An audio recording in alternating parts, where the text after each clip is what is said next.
the Seattle Times did a feature on a gym on Capitol Hill that is all about inclusivity, unless you're a dirty, stinking pig. This segment is brought to you by Eastside Weight Loss Clinic. Some patients, like me, can lose 20 to 30 pounds in a month or two. Schedule your free 15-minute consultation today at eastsideweightlossclinic.com. Pride stories overfloweth in the Seattle news media, including in the Seattle Times, and they did a nice story on a LGBTQ inclusive gym.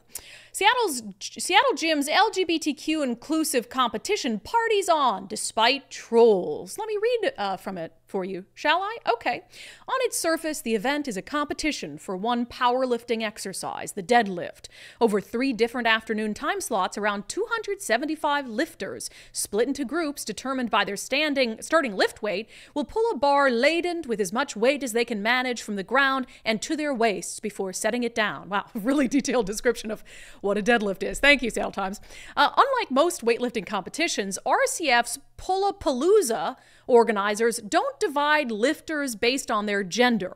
The gym doesn't even ask when competitors register what their gender might be.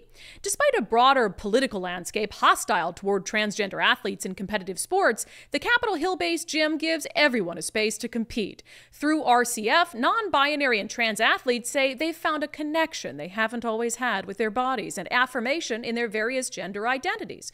RCF, which boasts its inclusivity in all of its events and papers, its gym spaces with LGBTQ+ and Black Lives Matter flags, has received its share of negative business reviews and cranky comments from people who don't support the same ideals. But the team had never experienced anything like this. Despite the negative political environment toward gender-diverse athletes, CAR and RCF co-owner Ben Kollungsberg have only felt more inspired to create events that specifically include them. So this whole article is about this gym. It's called Rain City Fit on Capitol Hill.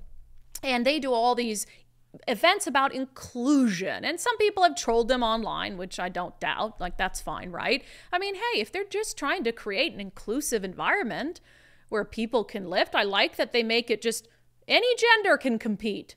We're not going to separate you. We're not going to put the biological men with the girls for powerlifting. It's just one category. Just come in here, be included, lift however much you can lift, and let's just celebrate love and inclusivity.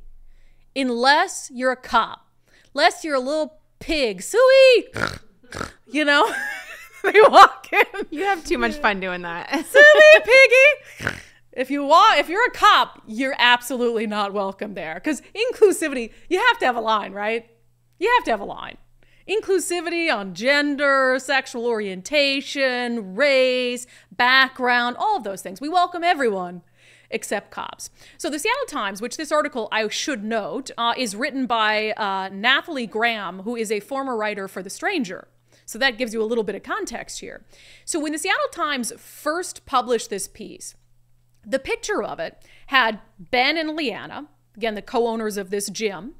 And Ben has an interesting shirt on. It says Rain City Barbell Club. Okay, that's fine. You know, Rain City Barbell Club. Cool, you know, it's a gym. That makes sense.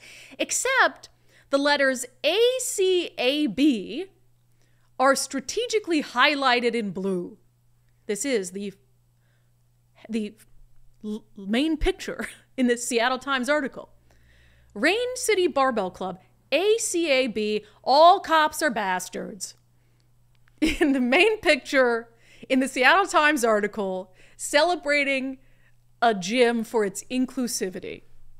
Now, I don't believe for one freaking second that this particular former writer for The Stranger turned Seattle Times writer didn't see that. I don't believe for one second that the Seattle Times, in its selection of this picture, didn't notice that. And didn't say, oh, we're all for inclusivity, but unless it's a stupid bastard cop. ACAB. But when I'm going to have some cops, hopefully didn't listen to this out of context today. But when the internet noticed and called the Seattle Times out for it, that's when they changed the picture to just these two gym owners sitting back to back with a barbell behind them that had like rainbow weights on it. So the picture has now been changed. But again, I do not believe for one second that Nathalie Graham, who wrote this article, who very clearly saw the shirt that he was wearing. Obviously, they were there taking multiple pictures. He's wearing the same shirt in the other picture that they have now changed to, except the front of the shirt is not visible. I have no doubt that they saw it, they didn't care, they used the photo anyway, and had the audacity to paint this whole story, eloquent story about how inclusive this gym is. Because inclusivity for them does not mean that you can't have utter hatred and vitriol toward the police. Just another reason to cancel your Seattle Times subscription and subscribe to Undivided, undividedpod.com for just $5 a month. See what I did there?